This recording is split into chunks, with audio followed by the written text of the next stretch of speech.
दबलेल्यांचा आवाज बनेल, शिवधर्म पिचलेल्यांची उभारी बनेल, शिवधर्म अन्यायग्रस्तांचा आधार बनेल, अंधारात चाचपडणाऱ्यांचा प्रकाश बनेल, व्यवस्था बदलण्याचा मार्ग बनेल, सकारात्मक विकासाची प्रतीक बनेल, शिवधर्म न्यायाचा आदर करणारा आदरार्थी बनेल, न्यायाची जाड अन्यायाची चीड बनेल, दुष्ट कारभाराचा कर्दनकाळ बनेल, शिवधर्म राजकारण्यांना भानावर ठेवणारा बनेल, नोकरशहांवर अंकुश ठेवणारा.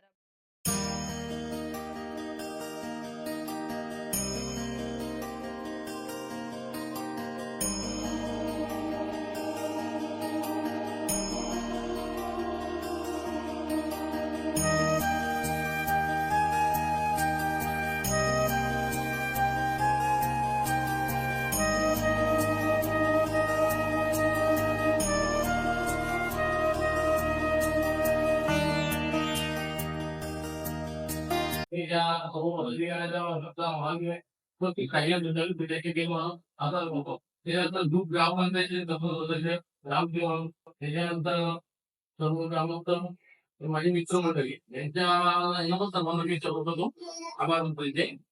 वृक्षारोपण आम्ही हा कार्यक्रम करणार होतो, पण ते करण्याचं कारण आम्हाला भेटत नव्हतं. तर वृक्षारोपण करायचं म्हणून करायचं नाही. त्याचं कारण काय, तर मागच्या वेळी दोन जूनला बड्डे केलं, त्या काळामध्ये पाऊस पडला म्हणून आम्ही केलं नव्हतं.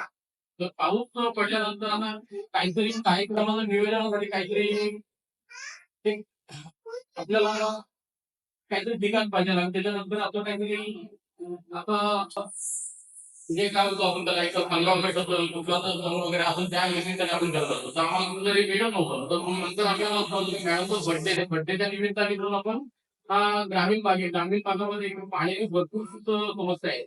तर बोलू इथे समस्या असल्यामुळे आपण थोडंसं झाडांचे वृक्षारोपण करू. त्याच्यानंतर दरड भाग पण तुमच्याकडे आम्ही बाजूला आहे, तिथे पण मला समाविष्ट करू. तिथे पण आपण थोडेसे बेटाचे झाडं आपण तिथे लावू.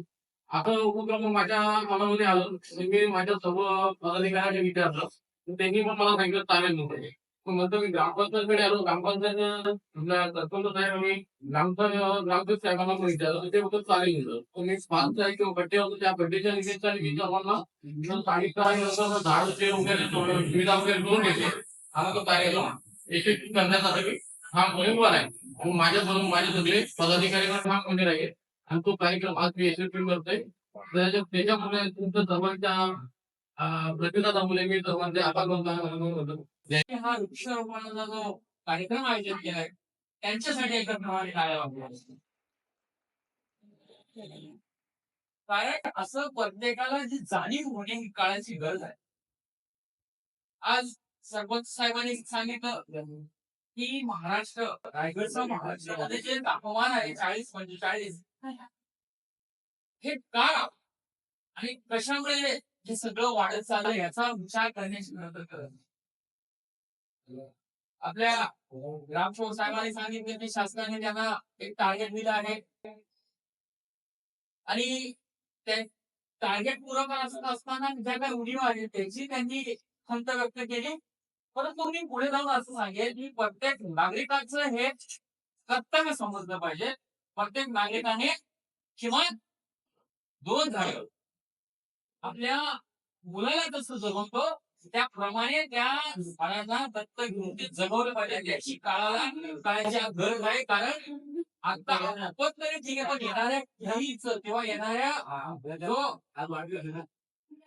जलसंपदा जेव्हा येणार असेल त्याला वाईट दिवस येतील. कारण आता तुम्ही बघत असेल की किती ह्या महाराष्ट्रामध्ये भीषण परिस्थिती आहे. पाऊस पडत नाही. पावसाचं हे सगळं झाडावर अवलंबून असतं मित्रांनो.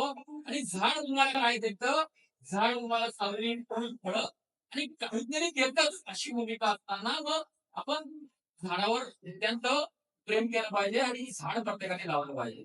आणि ग्रामपंचायतीमध्ये अशा योजना आहेत की एखाद्या ग्रामपंचायतीने असं ग्रामसभेमध्ये ठरवलं की ज्या कुटुंबाने किंवा ज्या ग्रामस्थाने झाड लावलं त्याला ग्रामपंचायत काय बेनिफिट देऊ शकेल त्याचाही विचार ग्रामपंचायतने केला पाहिजे. अनेक ठिकाणी काही ग्रामपंचायतमध्ये जर मुलगी जन्माला आली तर त्या मुलीचा जन्मच्या दिवशी 5 झाडं लावतात.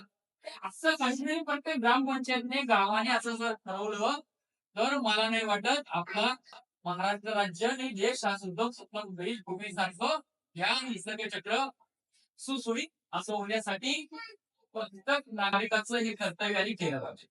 तो अनेक अशा गोष्टी सांगण्यासारख्या आहेत. मित्रांनो, मीही पूर्ण पत्रकार सुरू करत असते.